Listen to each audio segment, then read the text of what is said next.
Okay, so now from this video, we will start making an ice cream using callback. Okay, so the code that you can see inside this production function is actually looking quite messy because we are actually adding set time on function inside another set time on function, and we're just doing it again and again as long as our ice cream is prepared. So this condition where we are actually adding set time on function again and again inside another set time on function, and it's actually forming a kind of pyramid, as you can see that. And here you can see that it's actually kind of forming a pyramid. This condition is actually called callback hell. And in callback hell, our code actually looks something like this that we have inside our production function. Now we don't want callback hell because it actually makes our code look quite messy. As you can see that there should be another better way to solve such type of problem, and that is actually through promises and async await. So people don't usually use callback because it actually because the code that we actually make using it actually look quite messy, and because of callback hell, people don't use callbacks. People use nowadays people use promises and async await to solve such type of problems, and this is what we're gonna do as well. We need to escape from this callback hell because it is making our code quite messy, and it is very hard for the ordinary user to read such type of code. And for this, we're going to be using promises and async await in the coming videos. Okay, so as we have seen that with callback, our code looks very messy, and it looks something like this, like a pyramid, and this condition is called callback hell. So we can escape from callback hell using promise, and with promise, our code looks very neat and clean, and you're gonna see it once we code the ice cream example with promises, and then you're gonna see how promises will make our code looks pretty much neat and clean and pretty much readable. Okay, but first of all, you need to understand the life cycle of promises. Okay, so this is the life cycle of promises. And the first step in here you're going to see is that a promise is made. And this is like what promise we're going to make. Like in case of ice cream example, our promise is that, okay, we're going to serve you ice cream. So that is our promise. And then the next step is the pending stage. So say that a customer comes in and sits on a table, and he has that menu, but he has not ordered anything, means that it is actually pending. The production has not started because the order has not yet been made. So that is actually the pending state. But now say that the customer orders something, and say that he says that, okay, I need a mango ice cream. So say that mango is actually available on the stock, so it will then move to the resolve part. But say that the mango is not available on the stock, so then from the pending state it will actually move to the reject part because mango is not available. So the waiter will say that we are very, very sorry, we can't serve you the mango ice cream because it is not available on our stock. But if it is available, then it's going to come to this resolve part, and then we're going to start the production, and then we're going to basically chop the fruit, and then and so on, whatever steps that we have right here, like for example adding water and ice and then starting the machine. So it will actually move like for example in here we have in total 7 steps. So with promises we will have 7 then. And then say that if the ice cream is not available, then we're going to basically come to this reject part, and then we're going to basically catch that reject by saying that sorry, our ice cream is not sorry, we can't serve you ice cream because mango is not available on our stock. And then the final thing in here in this life cycle is this finally. Okay, now finally will be executed whether it is resolved or it is rejected.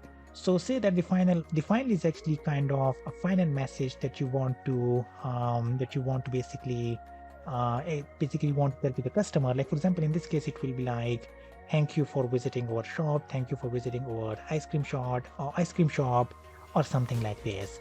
So this is actually the life cycle of promise, but with promise, it actually promises you that the code will be pretty much neat and clean as compared to callbacks. The first thing that I will do is that first of all, if the shop is open, only then the customer will be able to get the ice cream, and then the we will be able to serve the ice cream. So first of all, we'll just make a promise that we can serve ice cream if the shop is open. So right in here, I'm going to make a variable and I'll just name it as is shop underscore open, and by default I will just say that the shop is open, so that's why I'm just setting its value equal to true.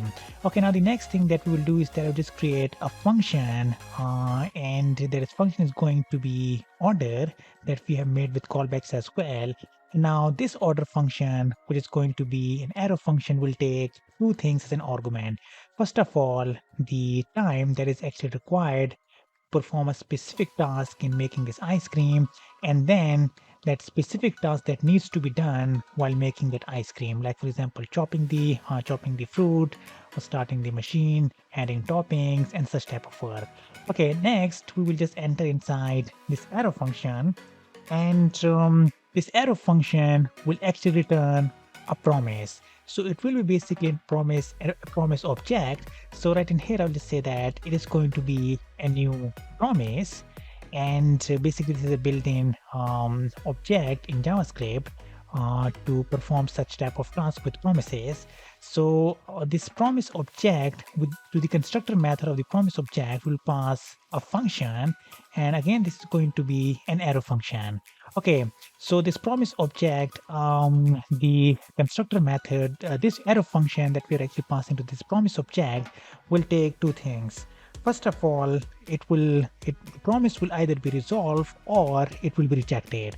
So right in here, I will just name it as resolve, or it might be rejected. Okay, so now I'll just come inside this arrow function that we have inside of this object.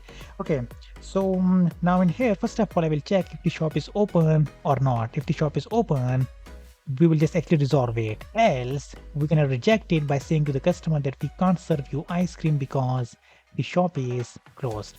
So first of all, and here I will just check that if is shop open means that if shop open equal to true, and in this case it is actually equal to true, so it will come inside the if block, and I will just say that resolve, basically what we want to resolve, we want to basically resolve the work. Okay, so we haven't passed so this work is actually going to be a function that I will pass when I will just call this function. So right in here we'll just do it in a minute, but first of all let's just do the else part.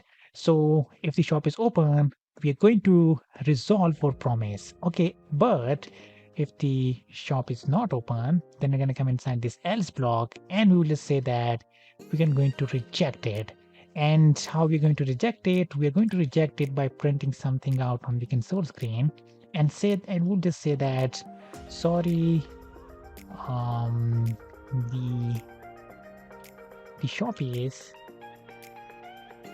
can I type it? The shop is closed. Okay, so let me just repeat. If the shop is open, then we're going to resolve the work that will pass to this order function. Else, if the shop is not open, then we cannot order anything, means that we're going to reject it by saying that sorry, the shop is closed, so we can't serve you the ice cream. Okay, so basically this work will be done in some specific amount of time. So right in here, what I will just do is that I will just add a set timeout function. So set timeout, and for the set timeout function, the first thing that I will pass will be an arrow function. So the first thing that I will pass will be an arrow function, and then the next thing that I will pass is basically the time that I will basically pass to this order function, and that time is actually the time required to perform a specific task while making an ice cream. Okay, so in here we'll actually passing it, so we'll just use this variable time. Okay, so that work will be resolved in some specific amount of time. So what we're gonna do is that we're gonna actually cut it right from here. So cut it, and we're gonna paste it right here inside this arrow function that we have inside the set timeout function. Okay, so yeah, that's all we need to be doing for the order function for this video. All now we need to do is to actually call this order function. So let's just call it right here, and you can just see that the first thing it is expecting is the time. So say that it actually takes 2 seconds to order the ice cream, and then the next thing that we need to pass is actually a function that will actually be copied right here. So let's just pass an arrow function. Well, now what you can do is that you can just make that function separately, or you can just pass it right here. So since this is going to be an arrow function, so I'm going to basically print out something on the console screen. So I'll just say that console.log, and what we want to do basically, the customer will order something by first of all choosing the type of ice cream he wants, and say that he wants the strawberry ice cream, which is inside my stocks object, and then this array of fruits, and then the strawberry is at index number 0. So right in here, I will just use this backtick keys, and then I will just use this dollar, and then these curly braces, and then I will just say that stocks dot fruits, and then this one is at index number 0, the strawberry, and then I will just say that was or is selected. Okay, so actually you do not need these arrow brackets right here, because we only have one line of code for this arrow function. Even if you omit it, this won't make any difference, but just let's just say for simplicity purpose, I will just keep it as it is. Okay, so now just save your script, and now let's just execute it. So node and then the name of this file. Okay, so after 2 seconds, 1, 2, it is saying that strawberry is actually been selected. Okay, so that was actually the first task, that is the ordering part, where the customer needs to order the ice cream by selecting the type of ice cream he wants. If you remember, we had done it with callbacks, but now we're gonna deal it. Now we're gonna make it with promises. We're gonna basically make this ice cream by solving all of the remaining tasks that is actually required for making this ice cream with promises, and you will actually see how simple our code will look like. So with callbacks, it was looking very messy, but now you're gonna see how simple it is looking. But I'm gonna do it in the next video. But before I end this video, I need to explain what actually I have done one last time. But if you have understood each and everything, then you can actually finish this video. Okay, so in the order function, what I'm actually doing is that I'm actually returning a promise. Okay, so I'm actually returning a promise, and with this promise object, I'm actually passing a function, an arrow function. So in here, I'm actually with this arrow function. In this arrow function, this is actually taking two arguments. Either it is going to be resolved or it's going to be rejected. So it's going to be resolved if the shop is open. So by default, its value is true. But you can actually take this value dynamically from the user. But for teaching purposes, let's just say that we will just set its value to true. So in here, this condition will true because shop open is equal to true.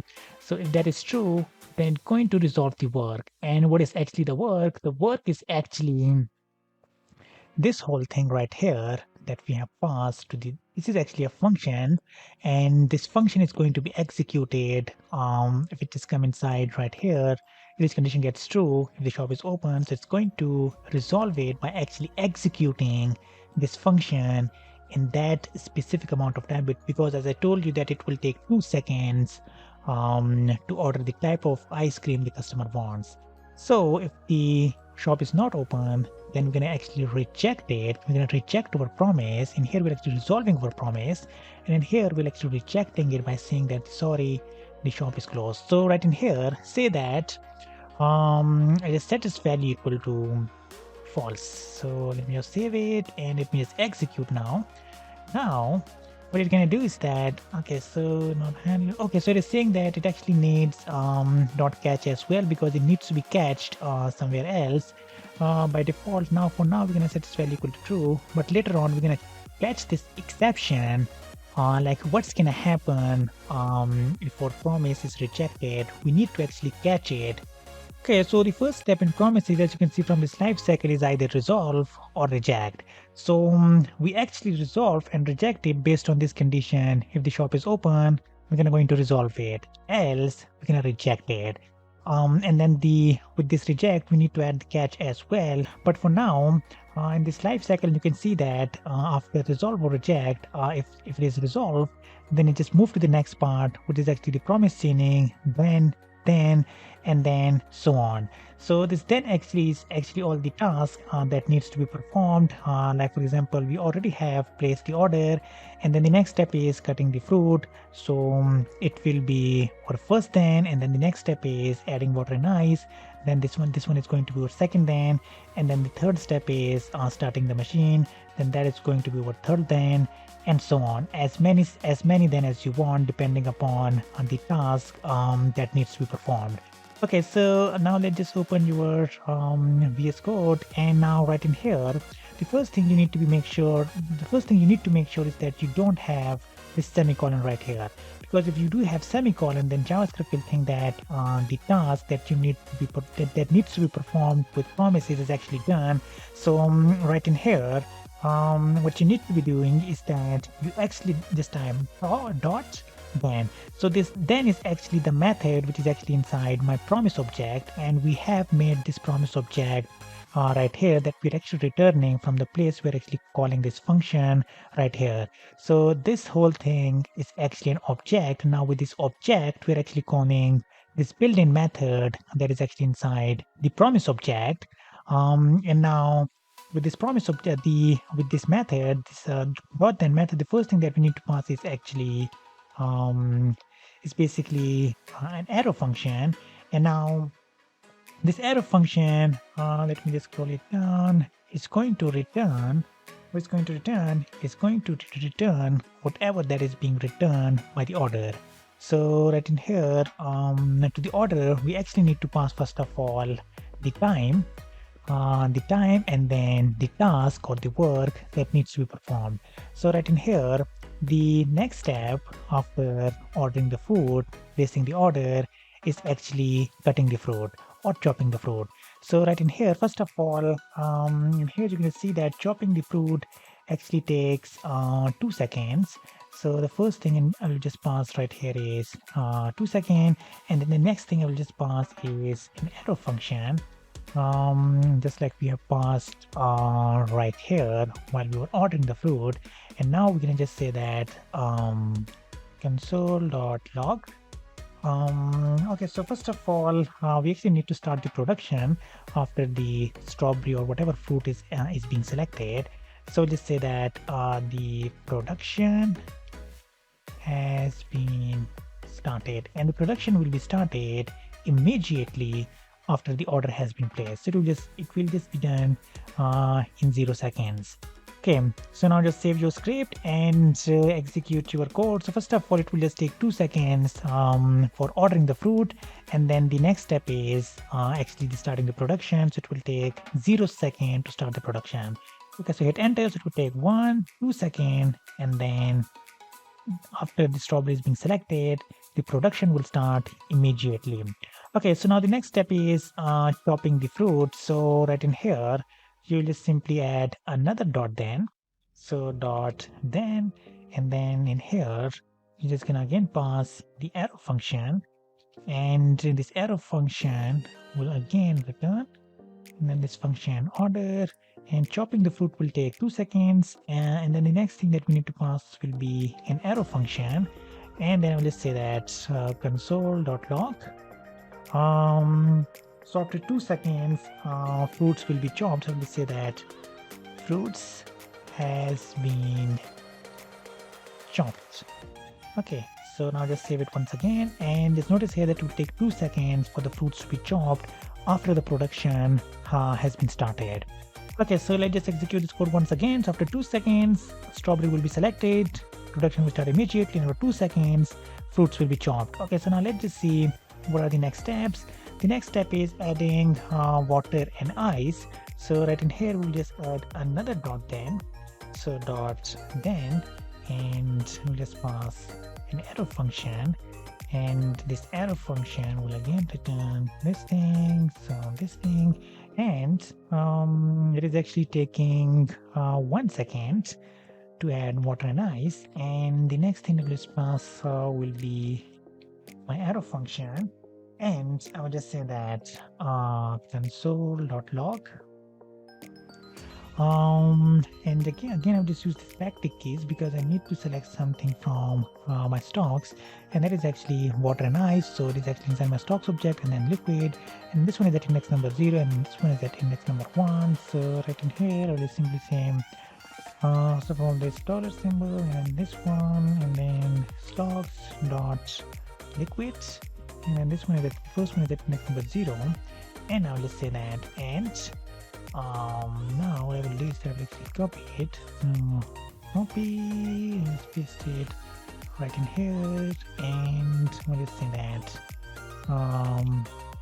is added. Okay, so that was the third step, and now the fourth one will be again .NET. Again we'll just pass an arrow function to it, and this will again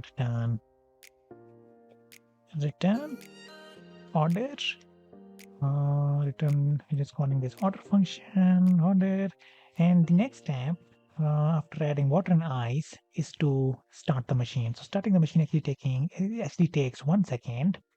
So right in here just type 1000, and then this one is arrow function, and I will just say that console.log the machine has been started.